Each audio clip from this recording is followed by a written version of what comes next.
നിജറുടെ കൊലപാതകത്തിൽ ഭാരതത്തിന് പങ്കുണ്ടെന്ന ആരോപണത്തിന് യാതൊരു തെളിവുമില്ല എന്ന് കനേഡിയൻ അന്വേഷണ കമ്മീഷൻ.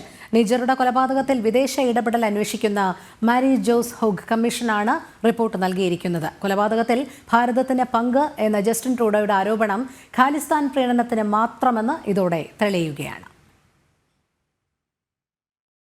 2023 ജൂണിലാണ് ഖാലിസ്ഥാൻ ഭീകരൻ ഹർദീപ് സിംഗ് നിജ്ജർ കൊല്ലപ്പെടുന്നത്. കൊലപാതകത്തിൽ ഭാരതത്തിന് പങ്കുണ്ടെന്ന് ജസ്റ്റിൻ ട്രൂഡോ ആരോപിച്ചിരുന്നു. പ്രധാനമന്ത്രി നടത്തിയ ആരോപണത്തിന്റെ മുനയൊടിക്കുന്നതാണ് കനേഡിയൻ അന്വേഷണ കമ്മീഷന്റെ റിപ്പോർട്ട്. കൊലപാതകത്തിലെ വിദേശ ഇടപെടൽ സംബന്ധിച്ച അന്വേഷണത്തിനാണ് മാരി ജോസി ഹോഗ് കമ്മീഷനെ നിയോഗിച്ചത്. കമ്മീഷൻ നൽകിയ റിപ്പോർട്ടിൽ വിദേശ ഇടപെടലുകൾക്ക് യാതൊരു തെളിവുകളും ഇല്ലെന്ന് വ്യക്തമാക്കുന്നു. മാത്രമല്ല, തെറ്റായ ആരോപണത്തിന്റെ അടിസ്ഥാനത്തിൽ 6 ഇന്ത്യൻ നയതന്ത്ര ഉദ്യോഗസ്ഥരെ കാനഡ തിരിച്ചയച്ചിരുന്നു.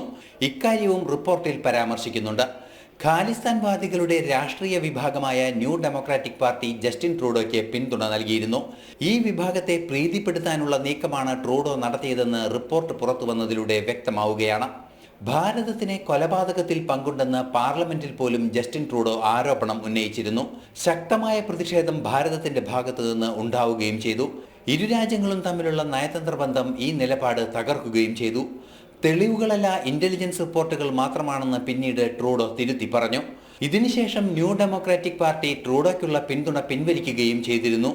സ്വന്തം പാർട്ടിയിൽ നിന്ന് പോലും എതിർപ്പുയർന്നതിനെ തുടർന്ന് രാജിവെച്ചെങ്കിലും സങ്കുചിത രാഷ്ട്രീയ നേട്ടത്തിന് വസ്തുതകളെ ട്രൂഡോ വളച്ചൊടിക്കുകയായിരുന്നുവെന്ന് കമ്മീഷൻ റിപ്പോർട്ട് പുറത്തു വന്നതോടെ വ്യക്തമായിരിക്കുകയാണ്. ഇന്റർനാഷണൽ ഡെസ്ക്, ജനം.